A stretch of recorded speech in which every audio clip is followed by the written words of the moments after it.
স্টারলিংকের মূল প্রতিষ্ঠান স্পেসএক্স।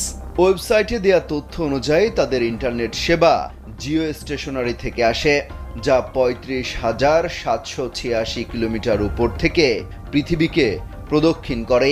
সবশেষ হিসেবে স্টারলিংকের ৬,৯৯৪টি স্যাটেলাইট স্থাপিত হয়েছে, আর বিশ্বে প্রায় ১০০টির বেশি দেশে তাদের কার্যক্রম রয়েছে।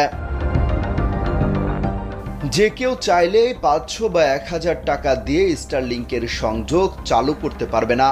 সেবা পেতে গ্রাহককে অবশ্যই টেলিভিশনের অ্যান্টেনার মতো একটি ডিভাইস বসাতে হবে, যা পৃথিবীর কক্ষপথে ঘুরতে থাকা স্যাটেলাইটের সঙ্গে সংযোগ রক্ষা করে। স্টারলিংকের ওয়েবসাইটে বলা আছে, বাসা বাড়িতে তাদের সেবা নিতে হলে কিছু সরঞ্জাম কিনতে হবে। সেখানে থাকবে একটি রিসিভার বা অ্যান্টেনা, কিক স্ট্যান্ড, রাউটার, তার ও বিদ্যুৎ